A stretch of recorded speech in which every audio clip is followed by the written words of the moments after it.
Travis Wayne Goodsell.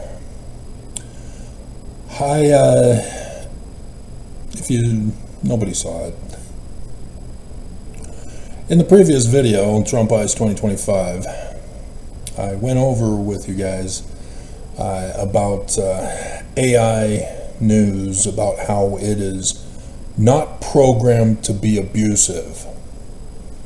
And so I ran the test about the Jewish religion, the Jewish scriptures, the Jewish Christ, and how Christianity has replaced it. And AI is all about replacing the Jews. But refused to answer the key question that would expose AI as this kind of abuse. So, after that video, and before this one, obviously, I did a question: is revisionist history racist? The answer is an obvious yes. However, AI said, well, maybe not. It depends. Could be.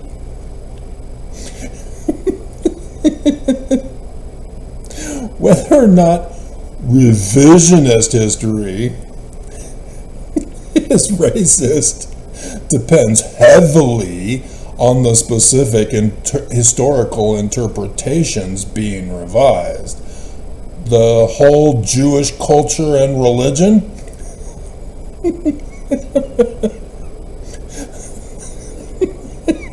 The motivations behind the revision? Hatred? Racist bigotry? And the evidence used to support the new interpretations.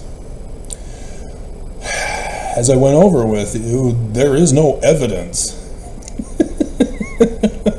It's all based on the claims of the Christian church.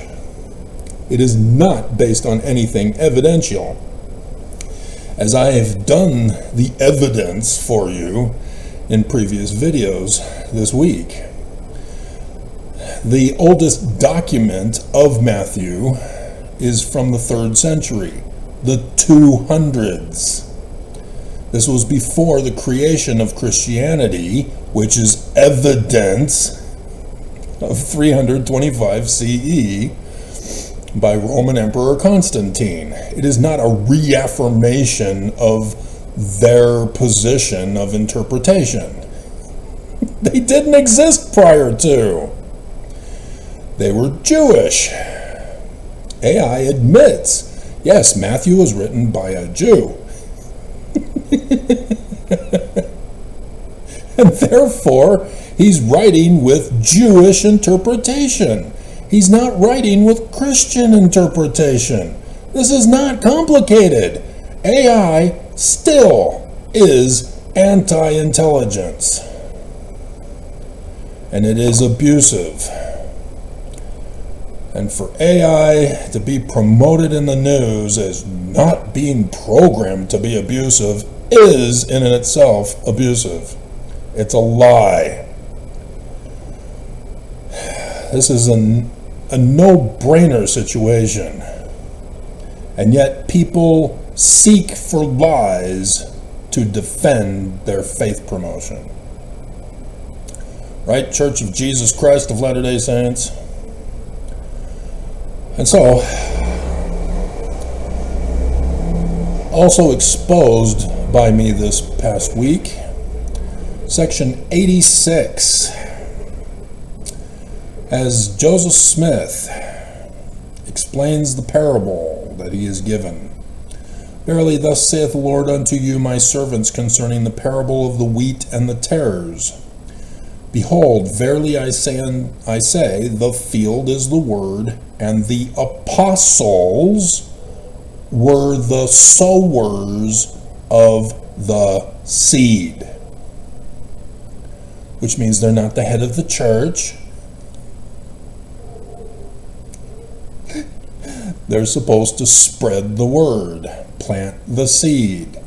The latter-day harvest, the keys of Moses, section 107, verse 91. He's the gatherer, the harvester, the reaper. And so, when Joseph Smith continues to go on, after the apostles fell asleep, the great persecutor of the church, the apostate. Now think of your New Testament Jesus, the Last Supper. He calls out, somebody is going to betray me. And the author of Matthew, who was a Jew, reveals it to us as Judas, an apostle who betrayed Jesus. Joseph Smith, and 6 December 1832, says, apostles sow the seed, the word. You'll liken the word unto a seed. By their fruits you shall know the seed. By the results of the word you will know whether the word is true or false. The wheat is truth. The tares are falsehoods. The apostles are the ones who sow them. And in verse 3, he says, an apostate of his church is going to go around and sow tares to maliciously deceive Mormons so that they won't know the truth from falsehood. And in the latter days, the great division and the burning of the tares. And so, yes, this is about the Church of Jesus Christ of Latter-day Saints. We're not supposed to be Christian. We're Jewish. And so, thus, the tares are Christianity from the apostles of the living Jesus. This is not complicated doctrine to interpret. So, Avraham Gileadi. We'll go over him again. Bring this back up. I'm going to scroll down to Acts. This is the first instance. Because Deuteronomy. I probably should have Deuteronomy first on the screen.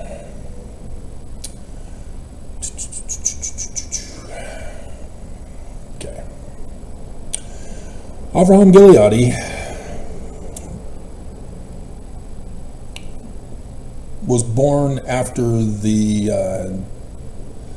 after World War II, or it was a child during World War II, something like that.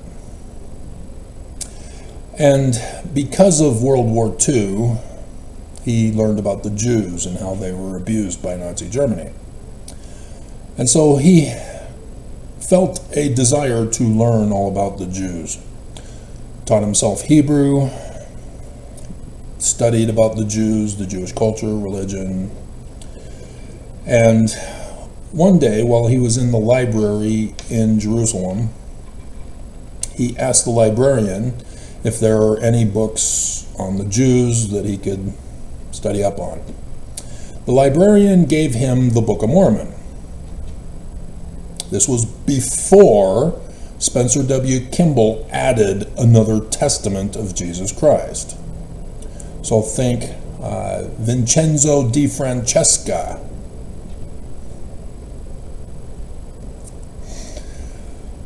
Now you understand why the Catholics were upset with him teaching Jewish doctrine.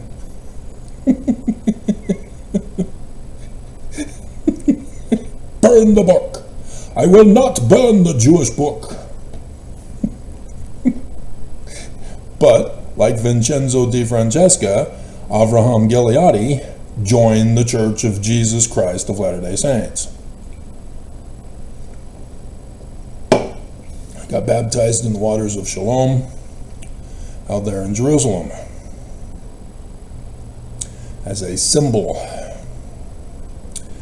And then he moved to Utah, found himself a cute little honey bunny, married, had kids, got a job working at BYU. And in the 70s, the church began working on the footnotes for the quad with Bible dictionary, topical guide. And because he had taught himself Hebrew, he was used to go through the Old Testament and put HEB wherever there is needed to be a translation. And when you go through your footnotes of the Old Testament, you will see that there are IEs and ORs instead of HEBs. That is because the supervising people, including apostles, Bruce R. McConkie and M. Russell Ballard, rejected him. Thought they knew better and put in the IE and the OR because they can't honestly put HEB.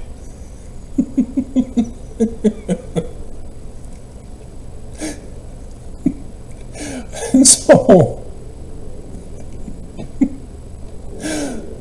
if you knew the scriptures that Nelson has been quoting to us over the pulpit of conference, you will understand why I mock him to no end and condemn him for his evil.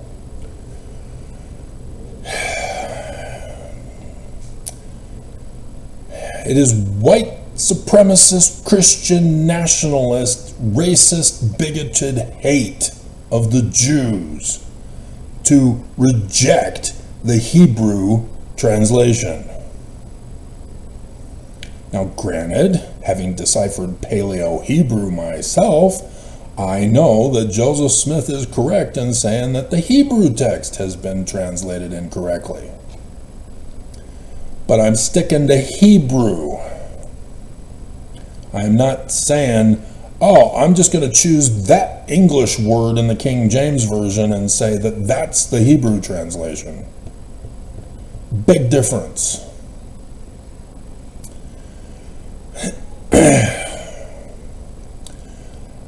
And so Avraham already is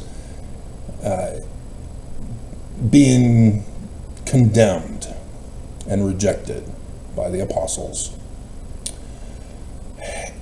And so he then goes and writes a book, The Last Days. I should probably have the full title up on the screen for you.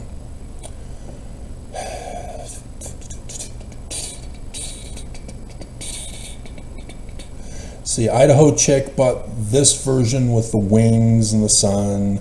I had bought the other version with the scripture.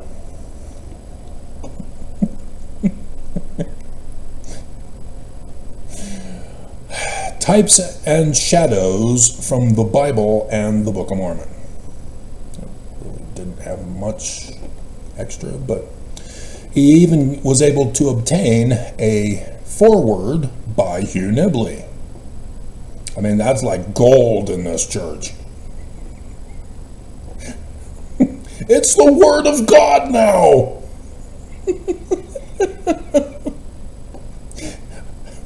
Hate to disappoint you guys, but no. All of his books are just rambling nonsense. Oh my hell. He has such thick books, and you're reading it and you're going, what the hell? They made him tenure with emeritus status and a room at BYU for this? Oh, good, he put in a picture from Egypt. Finally, something valuable. But the rest in Word is all crap. No wonder Mormons are so stupid and illiterate.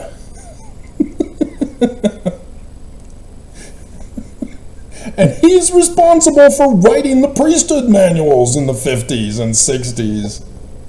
Maybe even in the 70s.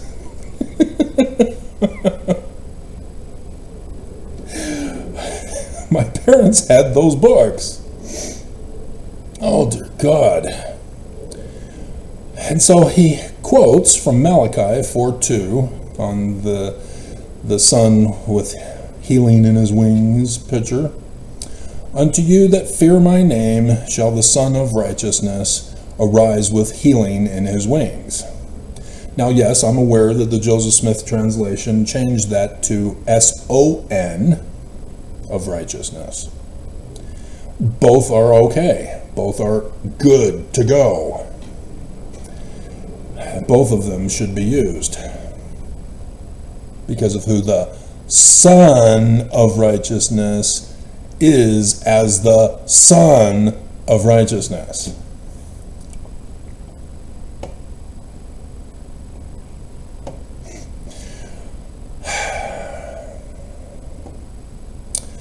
And so because of this book, he put in the Davidic king.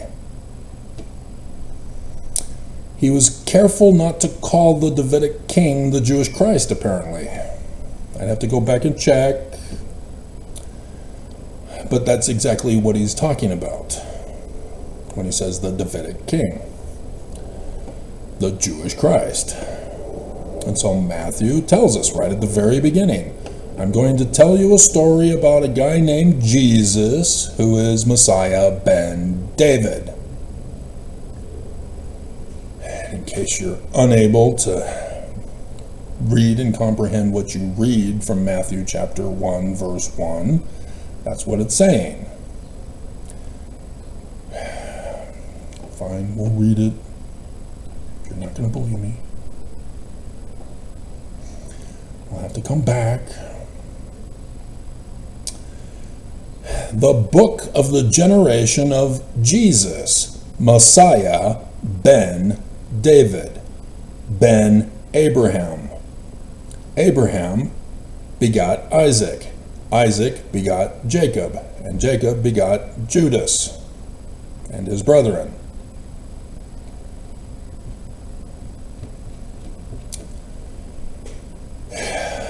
That is the Jewish Christ. But that is not the name of the Jewish Christ. The Matthew author, a Jew, tells us this. You got to keep reading. Don't stop with verse 1. Keep reading. Don't tell me not to judge. Keep reading. There's more to that chapter. Try verse 15, for example. Matthew 7.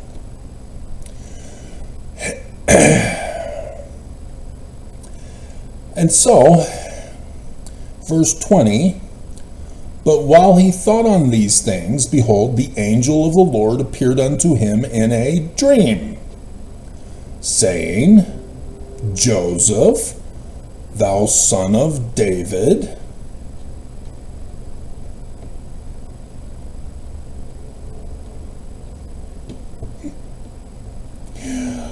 I am surprised.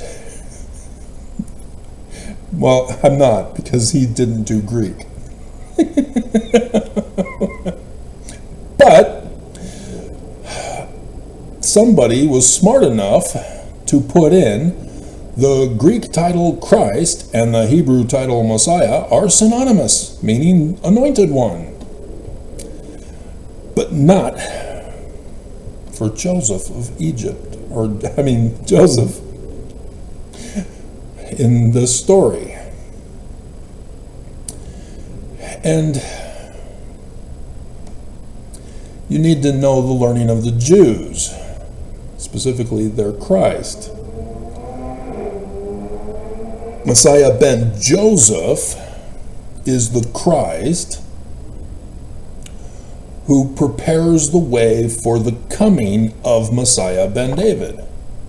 And so obviously, if the Jewish author is going to talk about Messiah ben David, that he would have Messiah ben Joseph to prepare the way for the coming of Messiah ben David. And so that's why the guy's name is Joseph. And he has a dream, just like that Joseph of Egypt. Messiah ben Joseph of Egypt.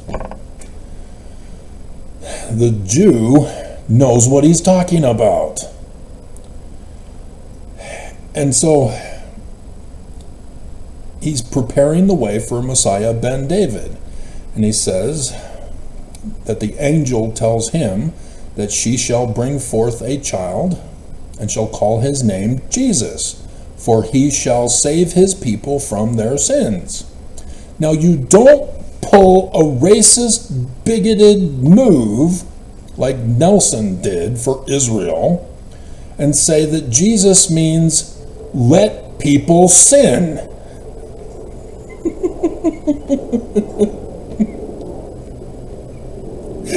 But Oaks did it at conference. He erases it. Any sin gets erased.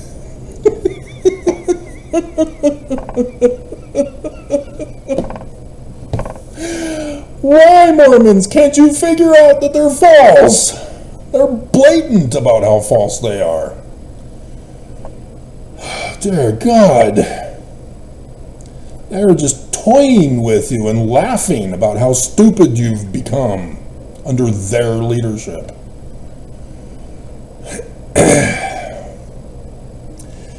And then he writes, now all this was done that it might be fulfilled,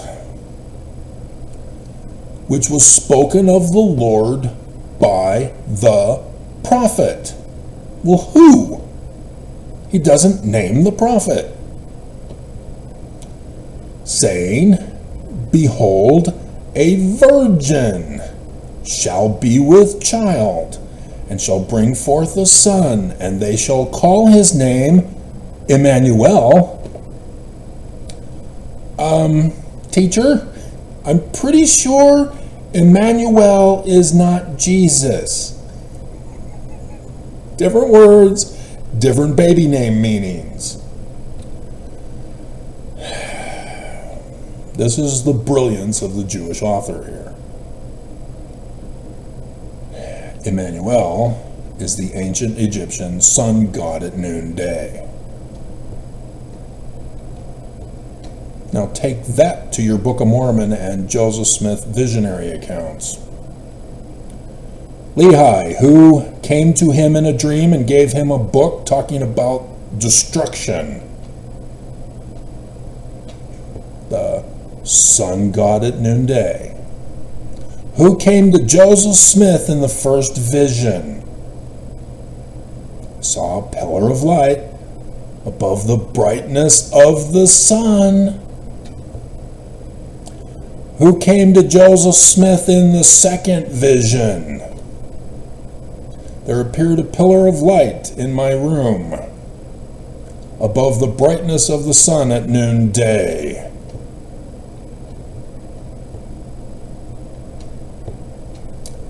The Jewish Christ, Emmanuel.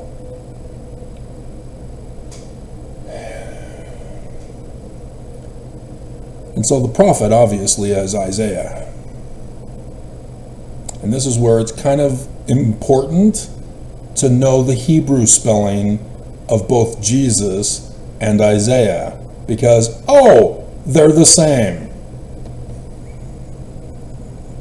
They're just switched. That's why he doesn't name Isaiah. The Jesus character is Emmanuel of the prophecies of Isaiah.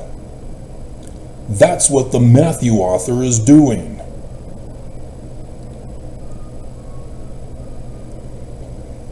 And this is in the 200s, before the creation of Christianity. The Jews are not Christian. Their religion is not Christian. Their Christ is not Jesus. It is replacement theology to claim the Jews are Christian, talking about the Christian Jesus. The Jews are still waiting for their Christ. Matthew and Isaiah actually give you the day and hour of when he comes in the latter days.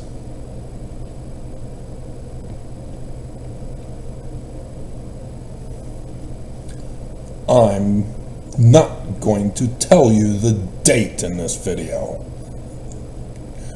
Bleep you for not doing simple research to figure it out.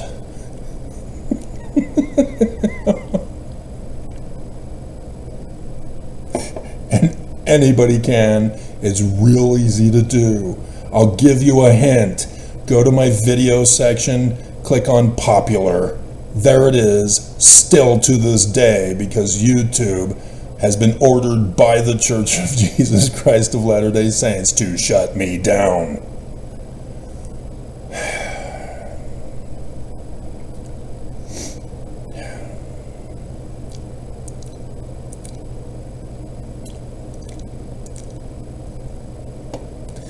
Jeremiah chapter 23. He's talking about the Jewish Christ. Behold, the days come, saith the Lord, that I will raise unto David, Messiah ben David, a righteous branch, and a king, an anointed one, Christ, Messiah ben David, a human, not Trinity, not non-Trinitarian. And I'd have to explain to you how non-Trinitarian of the Church of Jesus Christ of Latter-day Saints is what the Christians did to all of the previous religions by turning them all literal history, not just the Jewish scriptures. The Romans now get turned into literal histories so that the Christians can mock the Romans for believing in the real non-Trinitarian deities of the Romans, and of the Greeks, and of the Persians, and of the Babylonians, and the Hittites, and the Canaanites, and the Perizzites, and the Egyptians, and the Chinese, and the Aztecs, and the Mayans. That's what the first creed did.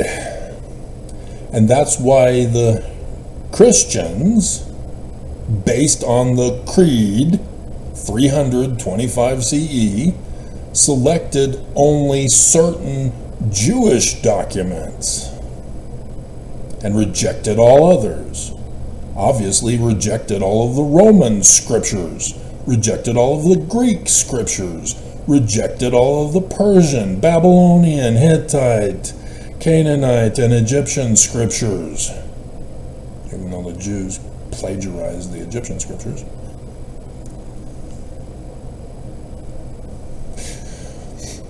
But nonetheless, because once you turn all of it literal history, it's laughable to believe. It can't be literal history. No duh. But the ones they selected fit the first creed. That's why they selected them and put them in their Bible, the Latin Vulgate and the Septuagint in the 400.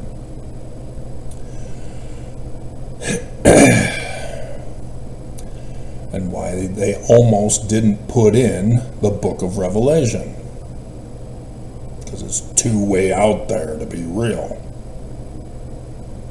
But with their interpretation, Revelation chapter 12 verses 1, 2, and 5 is okay. We can breathe. We have brainwashed Christians sufficiently. We can put it in. It's okay.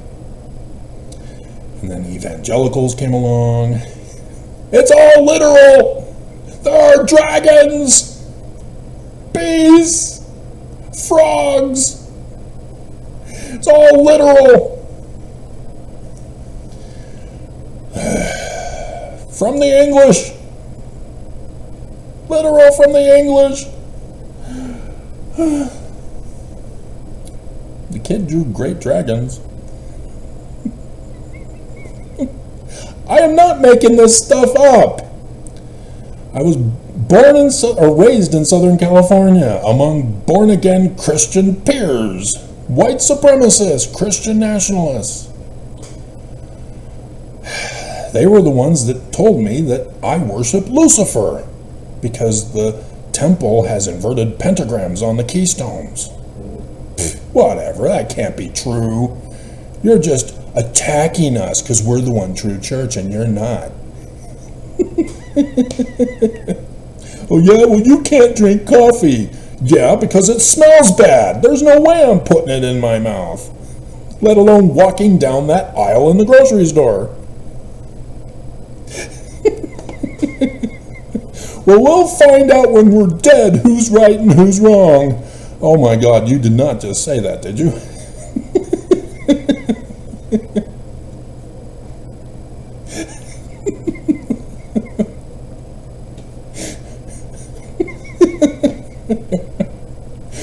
You're defaulting to death to settle the argument.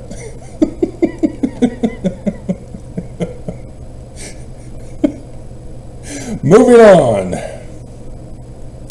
In his days, Judah shall be saved. Did Jesus save Judah in his days, in the Roman period, literal history?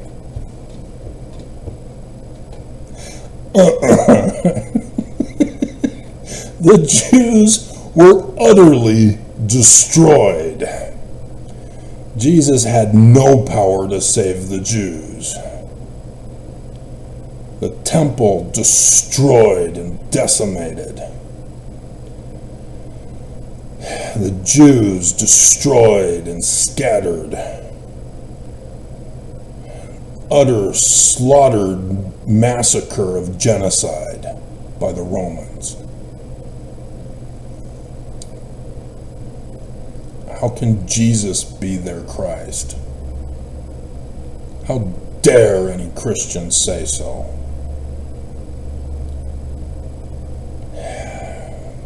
And I did the video about the second coming, about how it's a Christian creation and an Islamic creation, which they just stole from the Christians. Because Islam didn't get created until 600 CE, almost 300 years later.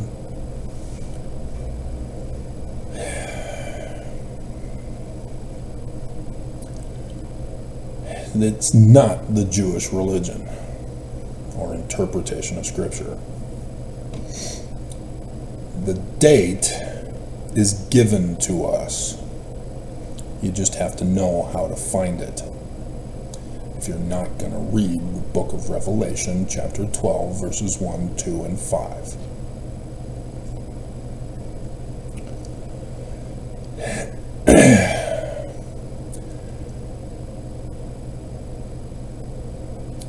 Therefore, behold, the days come, saith the Lord, that they shall no more say, the Lord liveth, which brought up the children of Israel out of the land of Egypt.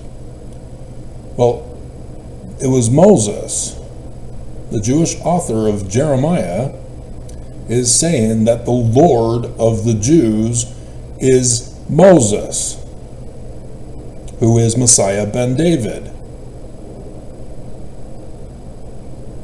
who is also Jesus. Did you catch it? In his days, Judah shall be saved. Do I need to go back to Matthew again?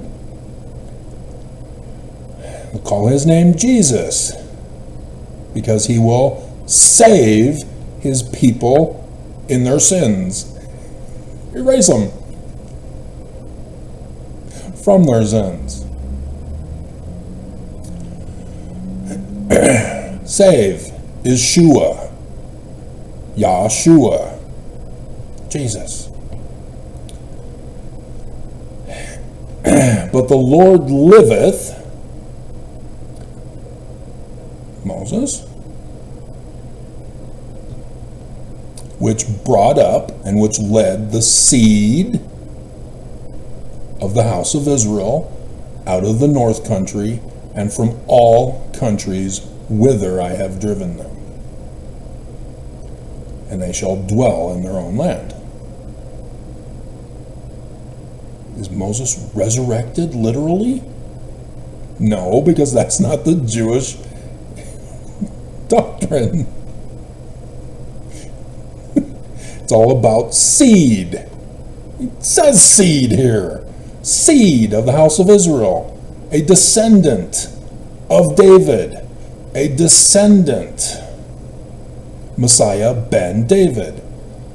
And so it's a man like Moses. Moses is not literal history.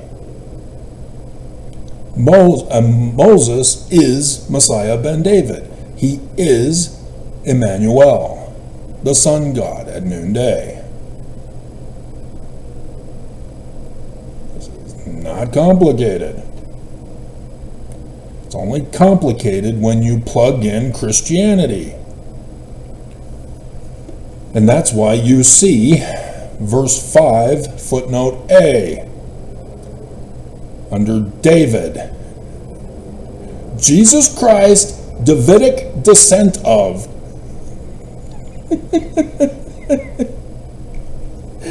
See what they did there? That was to counteract Avraham Gileadi, the Davidic king, which he says is separate than Jesus. And already in the footnotes in the 70s, they're already having an argument with Avraham Gileadi. No! Jesus!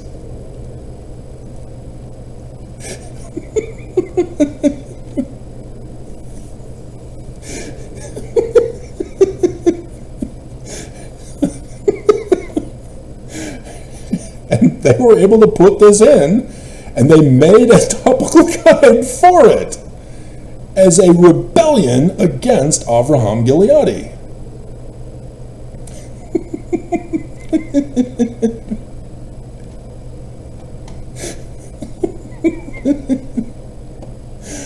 Hilarious. And so, all of this comes from the law. The Jewish law. Isaiah has to obey the law. And in Deuteronomy, the law of the Jews, chapter 18, verse 15, is where we know about this guy of whom every single Jewish author needs to write his story prophecy of. That's why Isaiah did it. That's why Matthew did it. That's why Acts does it. Acts also was in the 200s. Jewish. Nothing is Christian. And so the Lord thy God will raise up unto thee a prophet from the midst of thee, of thy brethren, like unto me, Moses. And so when you go down to the footnotes, you will see that they didn't allow Avraham to do this.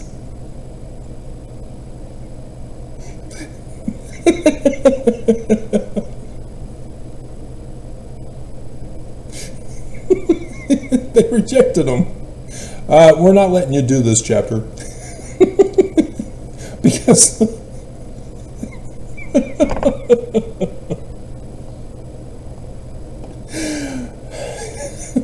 because they a severe argument with Avraham over this. And so instead you see scriptures.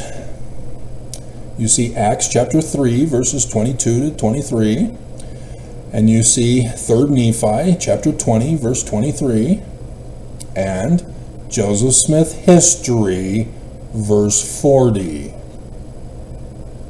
Who appeared to Joseph Smith in this second vision again? Well, they made sure you interpret it as TG, Jesus Christ mission of, TG, Jesus Christ prophecies about. Avraham, you stay away from this.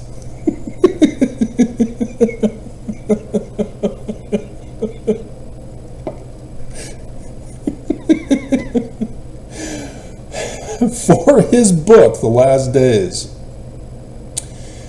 having published it, the church then rewarded him for his service with a firing from BYU and an excommunication over the Jewish Christ.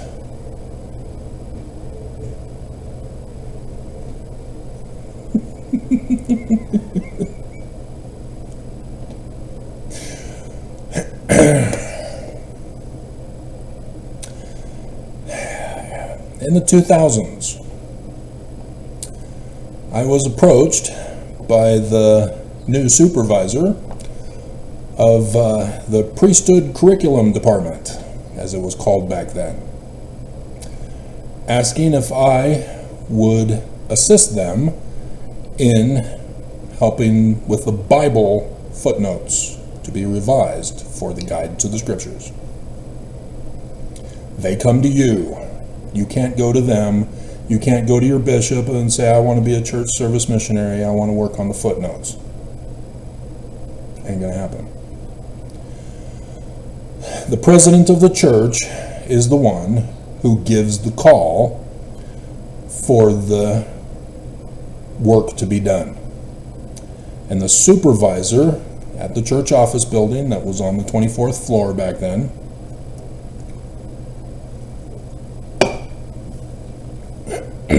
is responsible for getting it done. And he goes out and finds the people to work on it. And he came to me. Showed up at the Beehive warehouse as I was there working. I'm going, oh, okay. I guess, well, it is the church. I guess he works for the church too, so he can just come right in.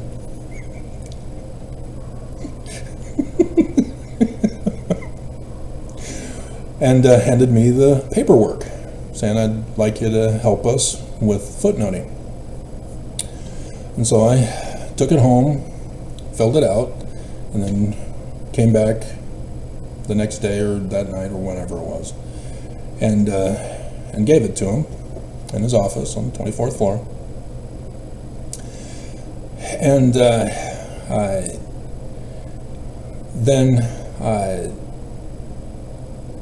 some time later, I don't know how many more days, he came back to work and told me that I had been approved, and that because I had been divorced, don't even get me started on that, not my fault, but nonetheless, it required President Gordon B. Hinckley's approval. And so it had to escalate all the way to him. Gordon B. Hinckley, President of the Church of Jesus Christ of Latter-day Saints, approved Travis Wayne Goodsell, anti-Mormon, Antichrist, apostate, Korihor, to work on the footnotes. Take that, Mormons. And Gordon B. Hinckley said he was very excited to have me working on it. Nah.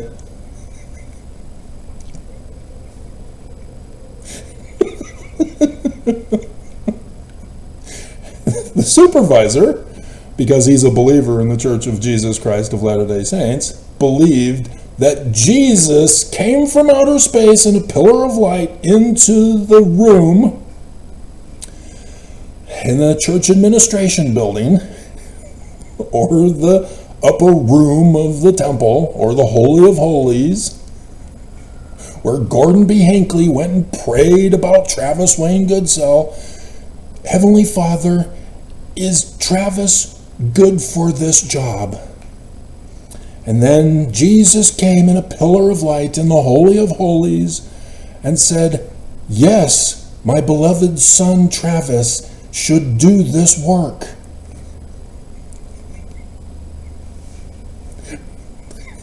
You believe a lot of other crazy stuff, why not this?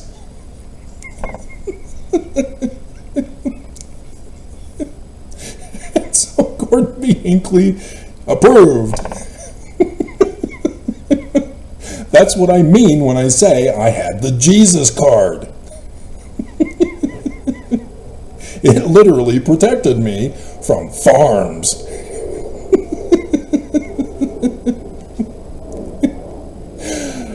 And David Gaunt even.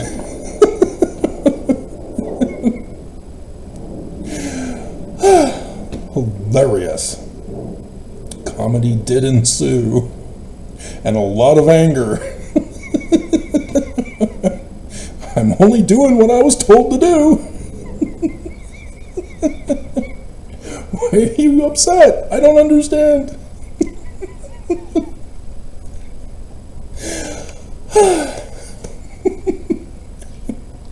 So yes, I began working on it, and in the beginning they wanted to stick to the same pattern as the previous one. And so no one person was supposed to do a whole book. But with the Jesus card and showing the fruits of my abilities, they actually defaulted and gave me whole books to do. Not just random books, mind you. The key books. Take that, Avraham. And so yes, Deuteronomy was one of those books. Not just Isaiah and Matthew. I put the footnotes according to what they told me to do. They gave me a beta disc which is this CD-ROM that I have, but it was in a 3x5 floppy disk, and it had Hebrew and Greek that was done by the BYU students in the Biblical Hebrew and the Greek courses, and then the teacher took all the credit for it. Nonetheless, and so I was ordered, do not put your opinions in the footnotes. Any IE and OR that you see, do the editing marking for delete. And don't put in HEBs or GRs, Travis. We've already got people at BYU. We've already got 2 Hebrew and 2 Greek scholars at BYU to do that. Right, Nelson?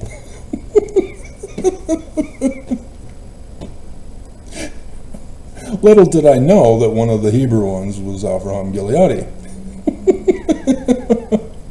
Whether he was allowed to go back and do this other one, I doubt it. Because after being excommunicated, even though he came back and was restored, he's already shamed and blamed throughout the whole church now. And so, yeah, he would have been rejected from doing this because of the controversy that was caused in the first time. And in fact, James, in our committee that would be later created, had told me about him when my Deuteronomy pages were going over and being reviewed in that Tuesday night by our committee. So let me set it up here. I had no idea who Avraham Gileadi is.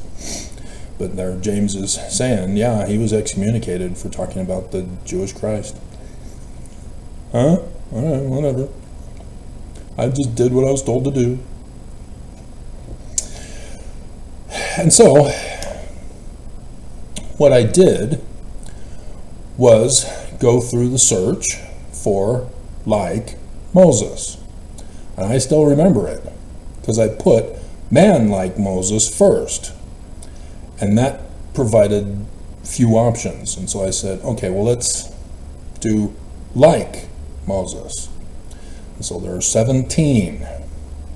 So getting out of the Old Testament, as there's Deuteronomy 34:10, and there arose not a prophet since in Israel like unto Moses. That really is not what Deuteronomy 18 verse 15 is talking about. And so, yeah, I had caught on that the footnotes were all crap. And so I was not just removing the TGs in Bible dictionaries and replacing them with a guide to the scriptures, which I avoided because the guide to the scriptures is crap. It's doctrinally incorrect. But being one who previously to this assignment had been using the scriptures in my study, going over the footnotes, and I annotate and I associate. I have associative memory in all the different phases, because as a little kid I was sick and fed up with memorizing and regurgitating on tests. I wanted something easier, so I channeled Sesame Street. One of these things is not like the other. Boom. I've got all of these different kinds of associative memories to replace memorization. And so, yes, if you've been following me and paying attention to my videos and consequences, you'll see that I also have prophetic associative memory. Seership. And so for these crucial passages, which this is why they gave me whole books, is because I was going above and beyond and still faster than everybody else. They were hoping to be a quick project of replacing the TGs and Bible dictionaries with Guide to the Scriptures. Boom, we're done. No. It took an extended 2 years on top of the 2 years. So I had an extended mission call. Whereas in New York, even though in my final 2 months I was approached by both the zone leader and the district leader, are you going to extend? I don't know, probably not. And I ended up calling my mom, set me up for Rick's College so I don't have to stay with you.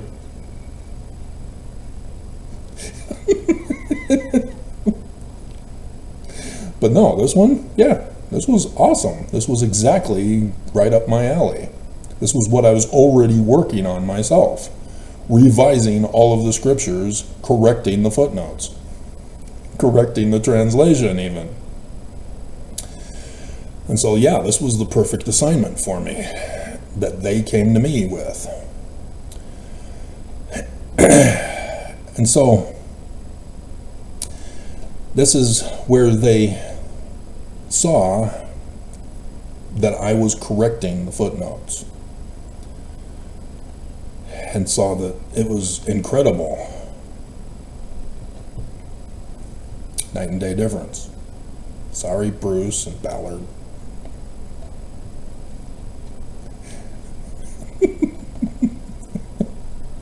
I got the Jesus card. What can I say? And so thus, by giving the whole books, yeah, I'm fixing all of the footnotes. Except for the certain key passages that they argued with for Avraham Gileadi. They rejected me too. Bastards. You don't mess with the Jesus card, boy.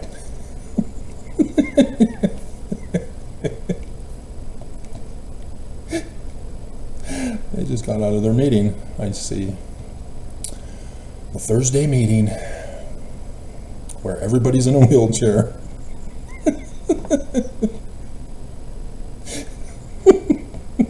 All have tardive dyskinesia. Oh dear God.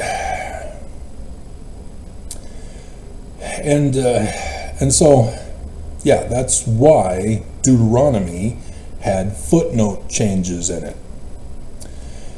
And I'd been doing this for several months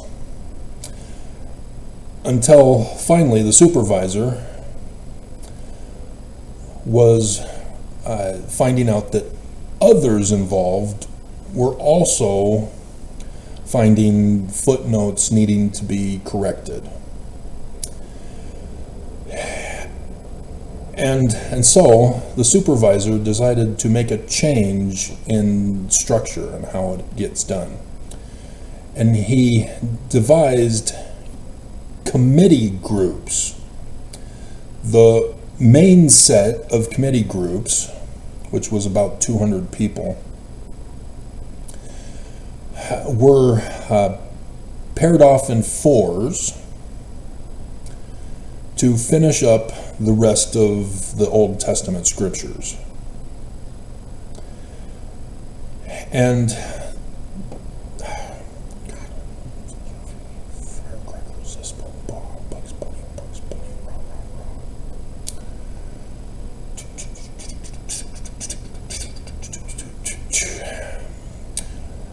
the standard for these committee groups was section 107, verse 27.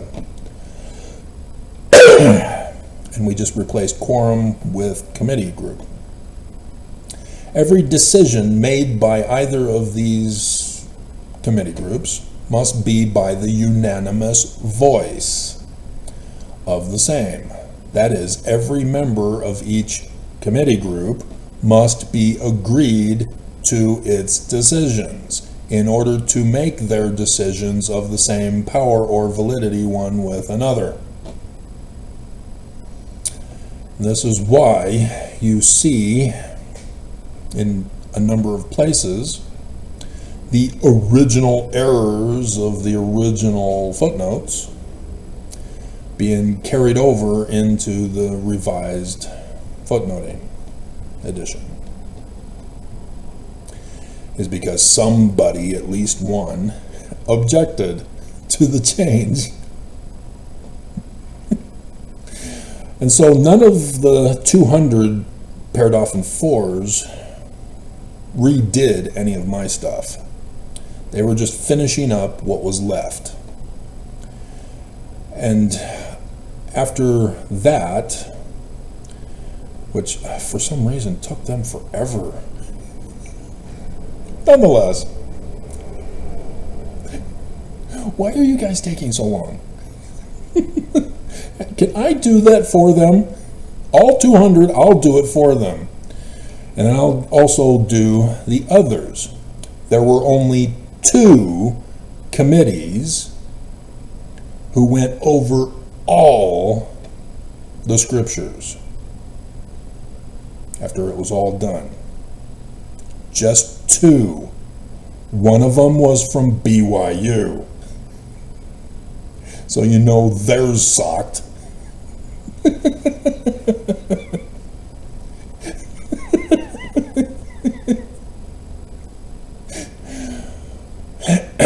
But because I was in the other, we got the top books, not the BYU boys. Even though I was the youngest male in the whole operation. There was one other person younger than I was, and she was a female, and she was only in the 200 groups. And then I think she went on to help with the teachings of the President's manuals for Relief Society and Priesthood as we were finishing up. Because I'm well aware of who was involved and who made the errors in the Brigham Young and other. I know what they were ordered to do and not do, and I saw what they were not ordered to do in those books.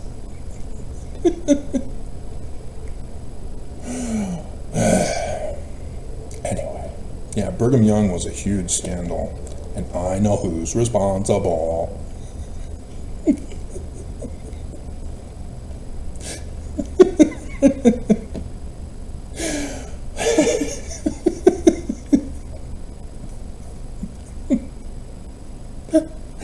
And brought Eve into the Garden of Eden. There's something missing. Yeah.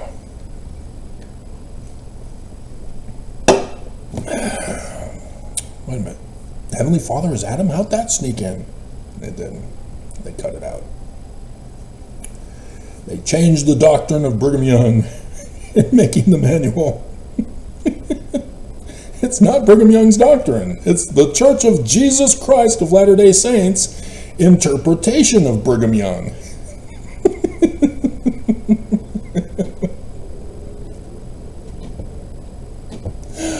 Hilarious.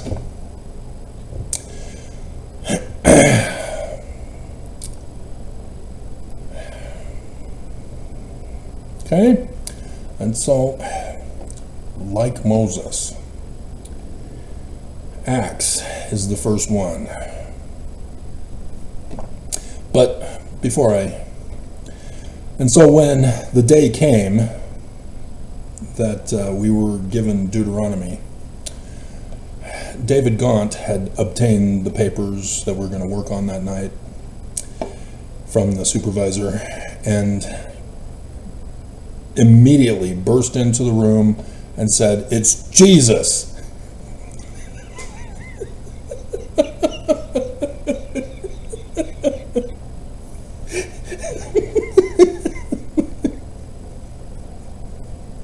Jesus.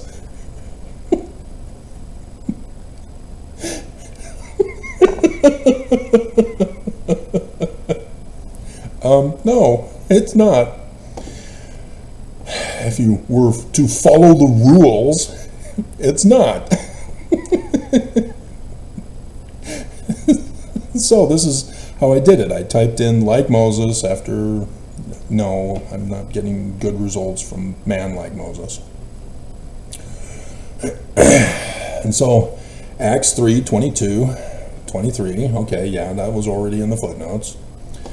And Acts 7:37, that is that Moses which said unto the children of Israel, a prophet shall the Lord your God raise up unto you of your brethren like unto me, him shall you hear. And whether or not that was still in there, it doesn't matter. It is and it belongs. 1 Nephi 4:2. Nephi is talking to his brothers.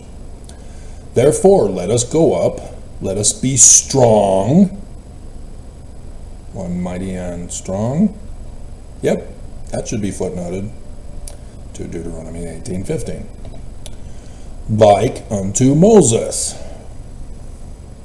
Didn't footnote that though.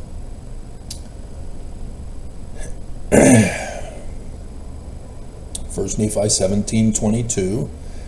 Not applicable. Never mind. According to the laws of Moses, our brother is like unto him. So, yeah, Nephi is a man like Moses. Not a coincidence that it's Nephi who appears to Joseph Smith in the second vision, not Moroni. 1 Nephi 22. And the Lord will surely prepare a way for his people unto the fulfilling of the words of Moses, which he spake, saying, A prophet shall the Lord your God raise up unto you like unto me. Here's the bombshell. 2 Nephi chapter 3, verse 9. And he, who's he? Messiah ben Joseph, whose name is what, Mormons? Joseph Smith Jr. Joseph Smith Jr. shall be great like unto Moses, the Jewish Christ, Emmanuel, the man like Moses, the Messiah ben David, etc., etc., one mighty and strong. Joseph Smith, Messiah ben Joseph, the one who's supposed to prepare the way for the coming of Messiah ben David, who is born as human after Joseph Smith. Not before in the Roman period time.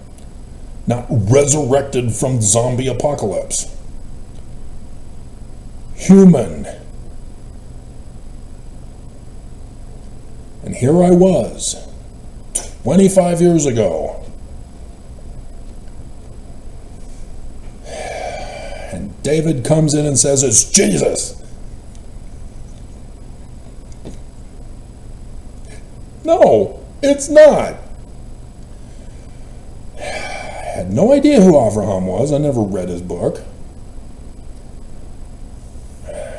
I knew on my own from reading and comprehending what I read.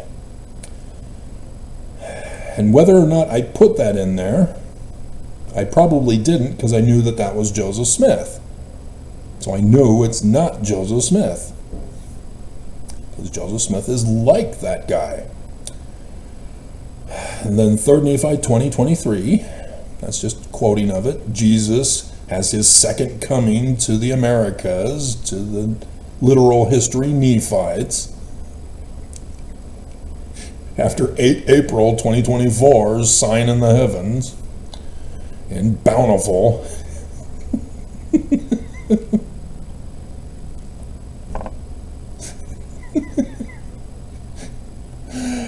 But section 103, verse 16. This I put in from 15. Behold, I say unto you, the redemption of Zion, latter days, after Joseph Smith, must needs come by power. Therefore, I will raise up, pattern match, unto my people. Oh, Mormons. Yep, sure enough, I guess it'd have to be. Joseph Smith is Messiah ben Joseph, then it's a Mormon who would be a man like as Moses. Ta-da.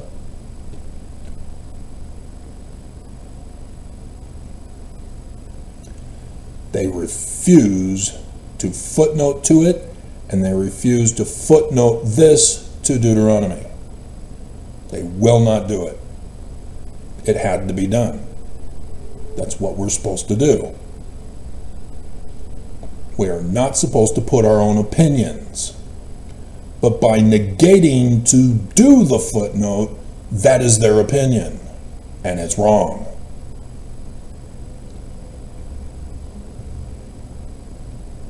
They violated their own rules to tamper with the Jesus card boy, to lie and deceive you.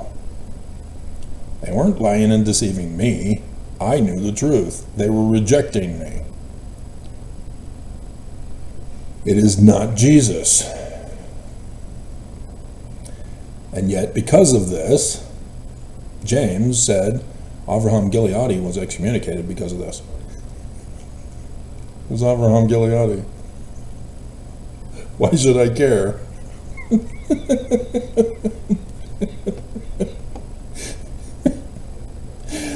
And another one.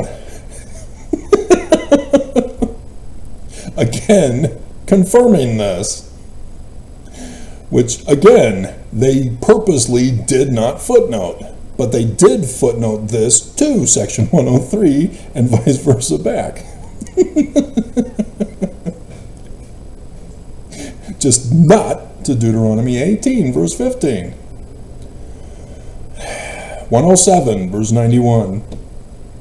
And again, the duty of the president of the office of the high priesthood, Joseph Smith, is to preside over the whole church and to have the keys to be like unto Moses, the Jewish Christ.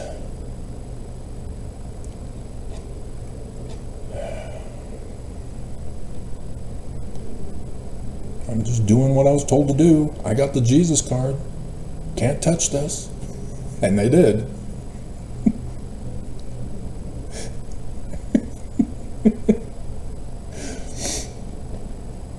But with this, they tried to justify that Joseph Smith is Section 103, even though no. And so thus gave rise among Mormonism that Joseph Smith is going to rise from the grave as a zombie apocalypse to work with Jesus for the latter days.